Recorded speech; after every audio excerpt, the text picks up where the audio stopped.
Welcome back to another episode of Reusable Space Program. We're on episode 26 and you find me just at the Moon Station 1 in the dark, as seems to be always the case with this. And we're just going to bring in Cargo 1 to actually dock. But we're going to be bringing all the cargo craft over to do this, and so we're actually going to try and find spaces for them all in a way that we can actually get them all together. And then we're going to, I think, send some of them home finally. So if you want to see that, you want to see me try and get some stuff back down to Kerbin, please join me.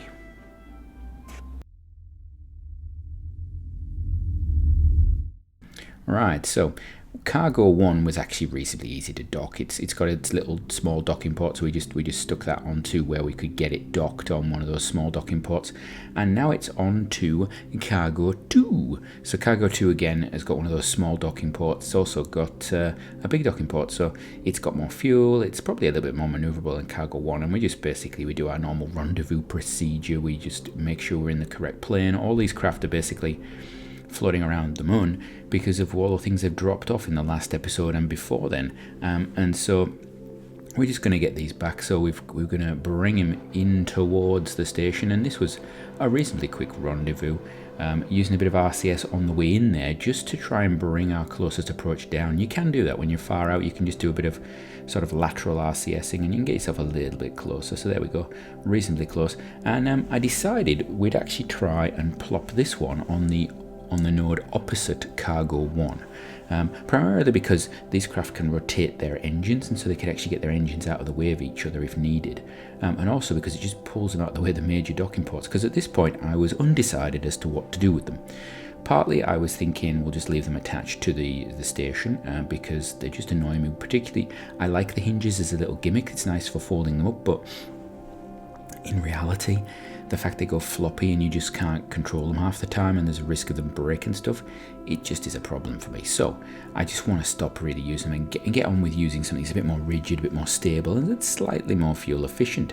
So we're just going to bring this in. You can see we're going to use its small docking port there just to pop it onto the side there, and then we swing its engines around and dock it. Now Cargo 3 and 4, having done their jobs, are actually quite close to each other in orbit, and so we're actually going to bring them together before we take them to the station, because it's actually easier to just bring both of them together.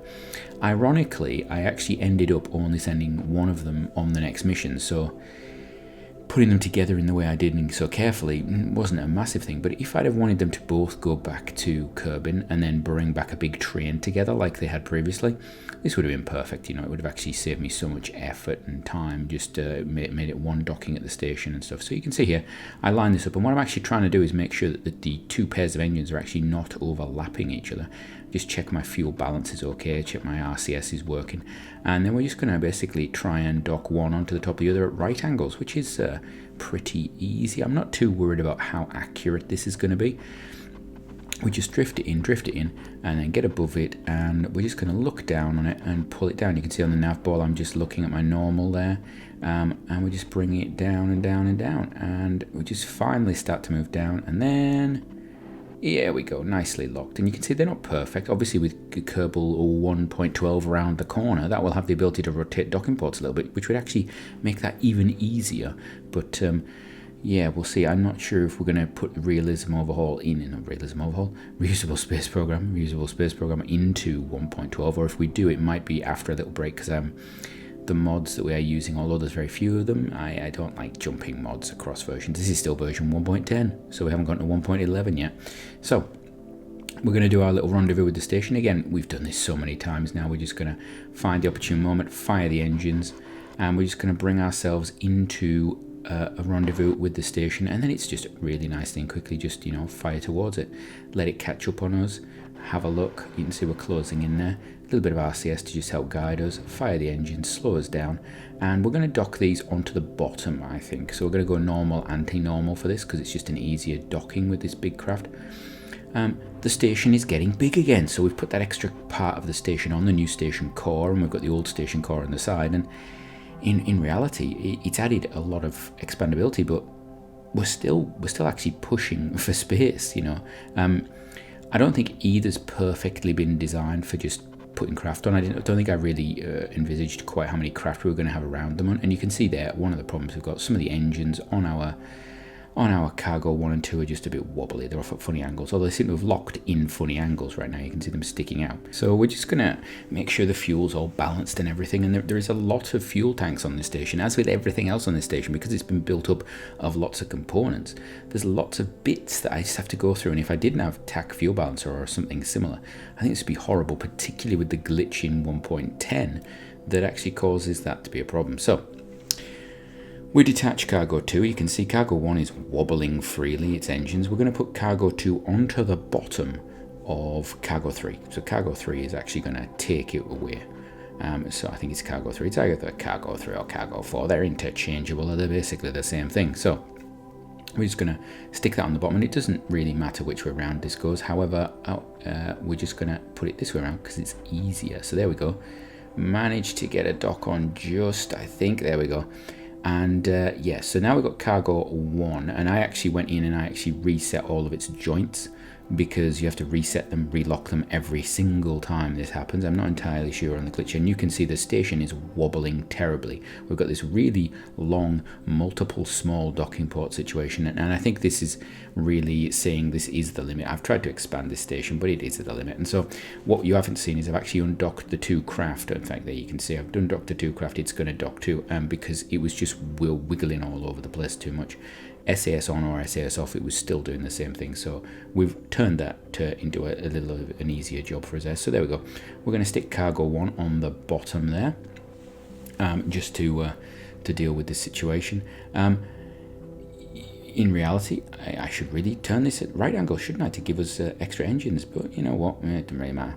So put the solar panels away because we don't really need them, and we're going to head off to Kerbin right now. So we're going to get ourselves into a position to do a transfer to Kerbin, and then we're going to fire some engines. And I'm only using 2 of the 6 engines, unlike the Mun train that we had in the previous episode, where I fired all these engines I could get going. I think I had 6 engines on that. We're just firing 2 on this one. I could have actually engaged cargo 1s, but I was really concerned about the joints and the docking port situation. We're using the sort of puller style here. We're going to use it pulling because it keeps them sort of under sort of tension, as it were, the docking ports. They don't wobble as much. I don't think it would have been a problem putting 2 of those engines on cargo 1 on and actually adding them, but the joints are a little bit of a worry to me. I'm concerned about it, and I'm just waiting for it to cause a problem where we end up with something smashing and breaking, and so better safe than sorry. So with our burn, we head off towards Kerbin. It only takes a few hours to get there. We come into sort of a position here where we're going to actually have to do a capture burn, because of course we're not going to try and land these craft, so we're going to have to use fuel to capture. Now luckily this is not Earth, this is Kerbin, so it's a lot less delta V, but it's still a decent chunk of delta V that we're using. In reality, if we didn't really care about these 2 craft and we weren't being reusable, I would just dump them into the planet. They'd burn up in the atmosphere. However, as it is, I actually want to bring them back down because I want to use parts of them to build other stuff. Or at least that's what I'm going to tell myself. So part of this bringing them back is actually to make up for what I have done with the fuel tank on the Mun, which I don't think we need to talk about the fuel tank on the Mun and the fact that it had a slight glitch in its design. Obviously it was a design technical issue, nothing to do with the driving. So we're going to bring these back down as a part of penance. There is going to be another penance, but that's going to be in a few episodes. Because I've decided we're going to have to pay it back by not just bringing Kerbals back, but bringing back all the bits that they're associated with. And, well, I think I have a mission for getting a Kerbal off the Mun, and he's in a pod. So think about that. I'm going to have to get a pod off the Mun somehow. So we'll work on that. There's going to be something I think quite interesting I've got in mind, but we'll see. So we just pull it into orbit of Kerbin now, and we've now got a decision to make. We can send up a couple of craft to take each of those cargo craft down. We could try and fit them with a heat shield, or we could just leave them there and leave them to rot. We do have some other craft in orbit of Kerbin I need to get down at some point, but we'll think about that. And while we're thinking about that, we have our Gemini 2 craft, Gemini 2A and Gemini 2B, and they're docked to each other, and they're actually going to go and attach themselves to that mining rig that we actually put into orbit last time. It's been sitting around. It's got its sort of craft with it. We're going to just get these two in there and get it up, because we actually need to start using this stuff, I think the moon has taken a lot of focus for us. I think we want to get Minmus mined. The sorbet moon will be ours. We want all that sorbet fuel. We're going to get that. We're going to get a mining rig there primarily, not because we need the fuel from it, although it would be nice, but actually because it gives us a little experience using this system, this sort of multi-part system that's more universal than the original plan we had for the moon. Also, hopefully it'll allow us to have some more stable structures, because if I was to send something like the moon station interplanetary, it's going to wobble itself to death right now, so we need to be aware of that. So we're just going to come down firing. We're actually using the nuclear engines as much as possible for this rendezvous, because these craft have a lot of reaction control systems and reaction wheels in them. So you can see there we're going to use a bit of RCS. We do have quite a lot of RCS on it, but the most efficient fuel on there is the nuclear engines at the moment, so we're just going to use that. So we undock the mining rig, and it's quite staggering to think this thing here is actually capable of mining and putting out fuel to something on its own. Now, it's never going to do that. It will do that when we first land it, but actually in reality it's probably going to do that for a very small amount of time. But it's got its own cooling solutions built in, it's got its own fuel store, it's got its own energy supply. It's actually all enclosed. So if we wanted to go and just start a base anywhere, we could just try and land one of these in it, and we should be able to do that, so it's a nice little test module, and potentially we can actually lift it off Minmus in the future if we get a modified lifter craft with some wheels or whatever to roll over the top of it, and vice versa. And it'd be quite nice to be able to do that, but I think this will probably stay on Minmus once we get it there, and we'll actually just bring up new mining rigs for any missions.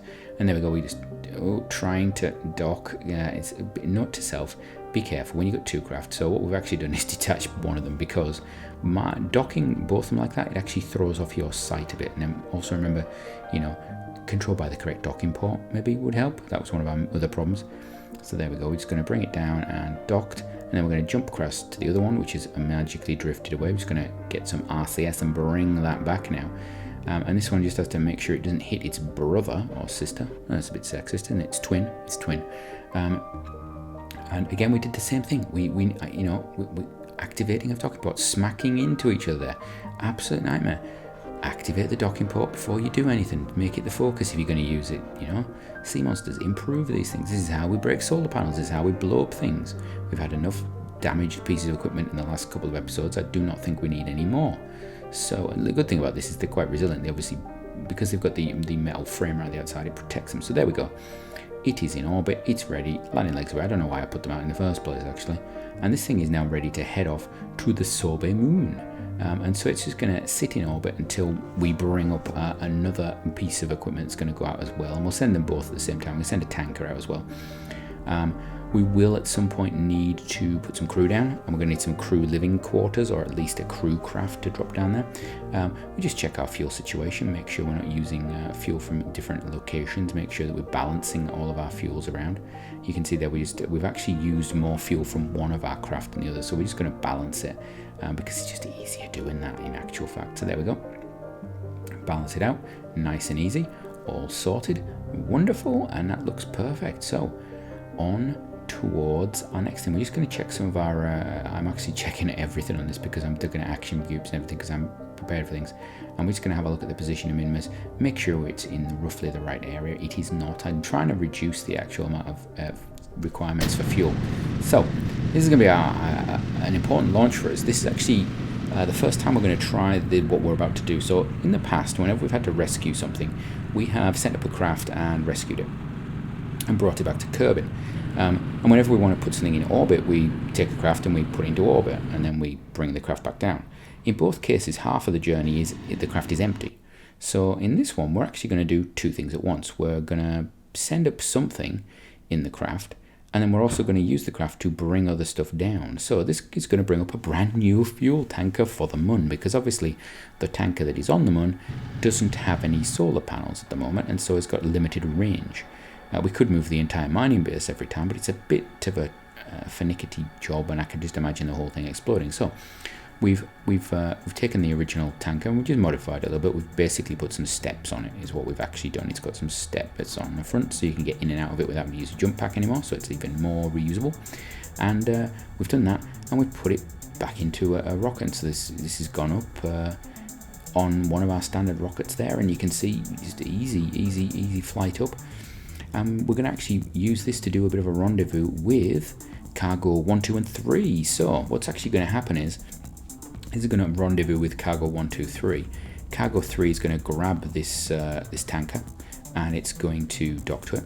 And cargo 1 and 2 are going to get inside this and go back down to Kerbin, so we can actually take them to bits and build something else with them, which I think is a wonderful idea.